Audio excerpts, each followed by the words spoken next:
Before he became the NFL's most feared lockdown corner and most bombastic trash talker, Richard Sherman was once a frustrated wide receiver at an impasse. He didn't want to squander his chance to earn a prestigious Stanford degree, but he could no longer tolerate playing for his head coach. It had been a proud moment for Sherman in 2006 when he proved it was possible to go from Compton to Stanford, becoming the first Dominguez High School football player to accept a scholarship from the Cardinal in more than 20 years.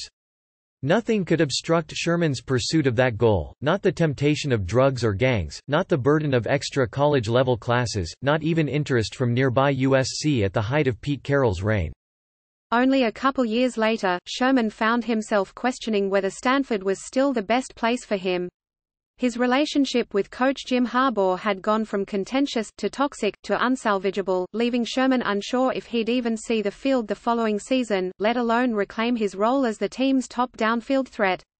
Richard felt like he should get the ball more. Coach Harbaugh didn't fully agree with that, and it got worse from there, said Andy Buh, Stanford's linebackers coach and co-defensive coordinator at the time. It was like oil and water. They just didn't mix. Several times during a 2008 season plagued by conflict with Harbaugh and a knee injury that required arthroscopic surgery, Sherman called home wondering if he should transfer. "You might be upset with your coach, but you transferring out is not an option," Beverly Sherman told her son. "Having that Stanford degree is going to help you throughout your life more than a degree from some other school." Seemingly stuck in a no-win situation, Sherman made a bold decision, one that many credit with saving his football career. Since Harbaugh was in charge of coaching the offense but delegated defensive duties to his staff, Sherman proposed a position switch. Stanford's leading receiver asked to move to cornerback. As Sherman prepares for his third career Super Bowl on Sunday in Miami, much of his success can be traced back to his sudden position change. It's the decision that paved the way for Sherman to win a championship in Seattle, to become the face and voice of the fearsome Legion of Boom, and to help return a one-time NFC West rival to its former glory. At the time of his move to corner, Sherman had limited experience playing the position. He dabbled at the position as a two-way player his senior season at Dominguez, most notably smothering Pete Carroll's younger son in a state semifinal victory over Peninsula High School of Palos Verdes. Whereas Carroll, perhaps not coincidentally, recruited Sherman out of high school as a big, physical cornerback, most college coaches envisioned him as a big play receiver. Dominguez rarely passed out of its run-oriented wing T system, yet Sherman still caught 14 touchdowns over his final 2 high school seasons and averaged more than 25 yards per reception. It was Sherman's blend of size, athleticism and competitiveness that appealed to Wayne Moses when the ex-Stanford assistant coach learned Dominguez had a promising receiver with a 4.1 GPA. In addition to making an impact at receiver and cornerback as a senior, the 6'3" Sherman returned 3 punts for touchdowns and posted California's best mark in the triple jump. Just watching him triple jump, you could see his speed and explosiveness and recognize how that would translate to football. Moses said, "That was enough to get me to try to get him to come play for us." Sherman was one of Stanford's only bright spots during a dismal 2006 season that ended with the firing of second-year coach Walt Harris. The freshman led Stanford in catches and receiving yards and took a fourth-quarter screen pass 74 yards to clinch the Cardinals' lone victory of the season at Washington in mid-November. Not long after Stanford hired Harbaugh in December 2006, the new coaching staff watched film of the previous season to familiarize themselves with the roster they were inheriting. Some of Sherman's exploits brought a smile to the face of receivers coach David Shaw. Recalled Shaw, "I remember thinking, okay, we've got at least one receiver who can make a big play." Sherman delivered some more SportsCenter-worthy highlights the following season. Not only did the sophomore again lead Stanford in receiving yards through the first 8 games, he also produced the signature moment of a stunning upset victory over heavily favored USC, a gutsy 4th and 20 catch that set up the Cardinals' game-winning touchdown. What Sherman's production masked was his dissatisfaction at not being able to do more to help accelerate Stanford's rebuilding process. Reticent to trust either of the 2 unproven quarterbacks he inherited to make downfield throws, Harbaugh instead favored a conservative style in which he ran the ball more often than he passed it. Sherman wasn't shy about asking for more targets and theatrically raising his voice or flinging his helmet if he didn't get them. "We saw the athleticism he had, but there were games when we honestly couldn't get him the ball," Shaw said. "At that point, we weren't good enough as a team to take advantage of the talented guys that we had."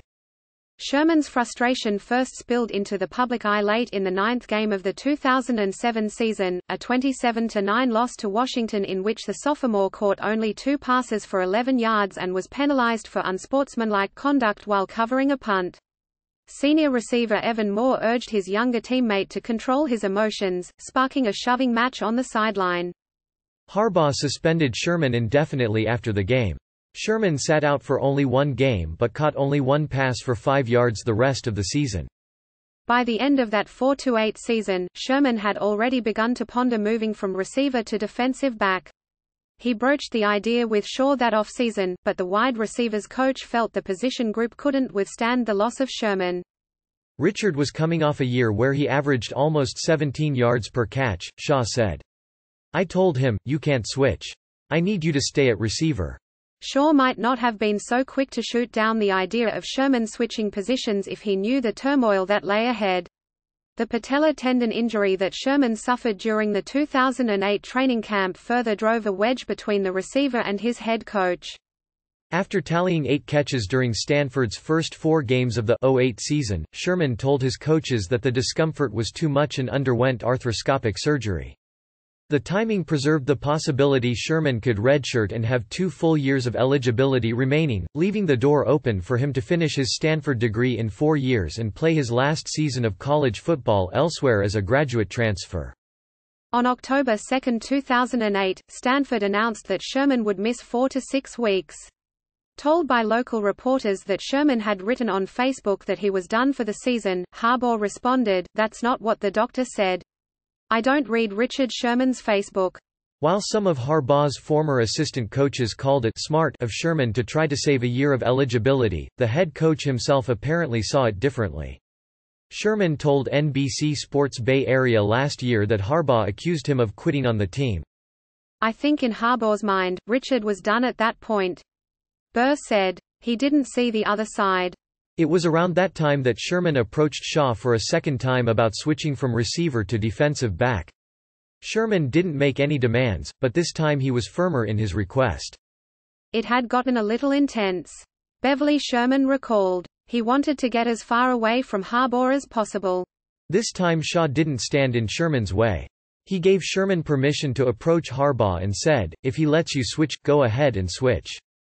At a staff meeting before spring practice, Harbaugh floated the idea of Sherman transitioning to cornerback to his defensive coaches. To say they were receptive is a massive understatement. Ex-Stanford defensive backs coach Clayton White had been hoping for an opportunity to try to mold Sherman into a lockdown corner for 2 years. In addition to Sherman's physical tools, White admired the way he brought a competitive edge to every practice, the way he would use his motormouth to hold his teammates to the same high standards to which he held himself.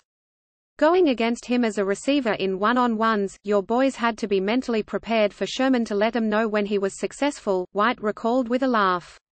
"But that's what I loved about Sherm. Me and him would go back and forth sometimes. He would talk trash about the DBs to me. As a coach keeping my professionalism, I couldn't really step over the line, but I loved it. I'm not going to lie."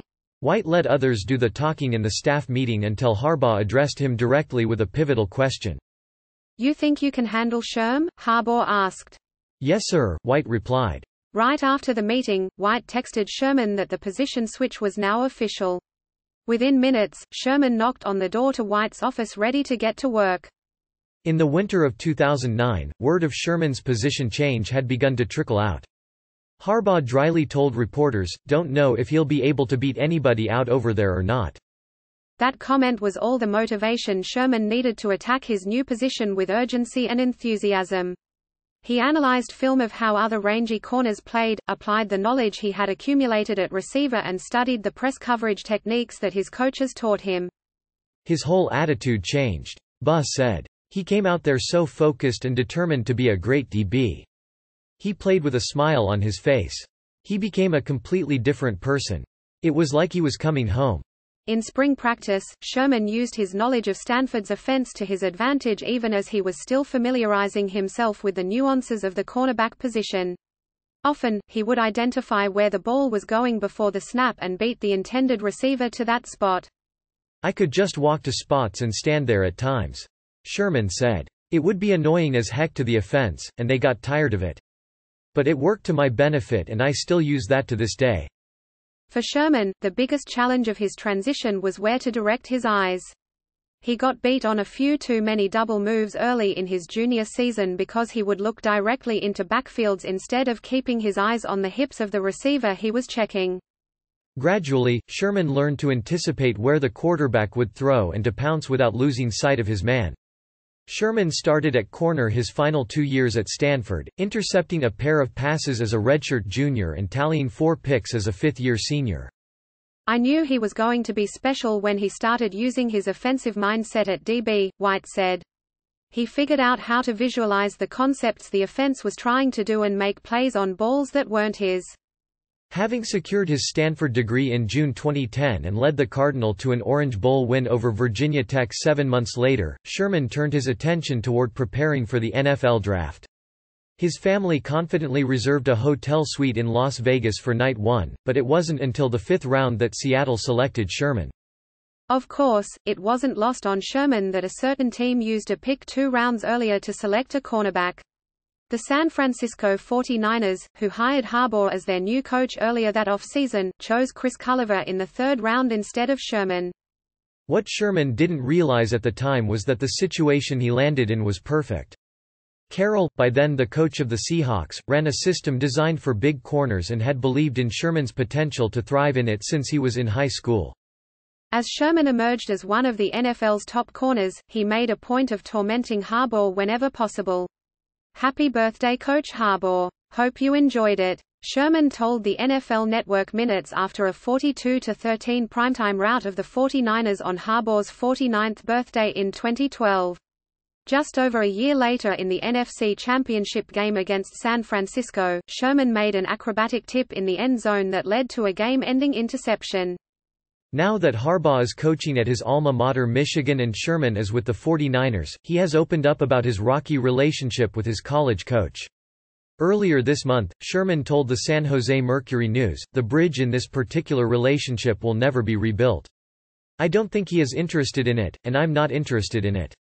Sherman may never let go of his grudge, but he owes Harbaugh some gratitude in at least one regard.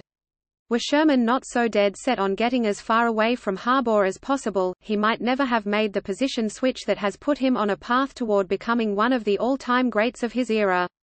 He's so determined that he might have made the NFL as a receiver too, but obviously he would not have accomplished what he has as a DB, Buh said. "It's crazy to think that he could have been a receiver his whole career. Luckily for Richard it happened this way instead." More from Yahoo Sports.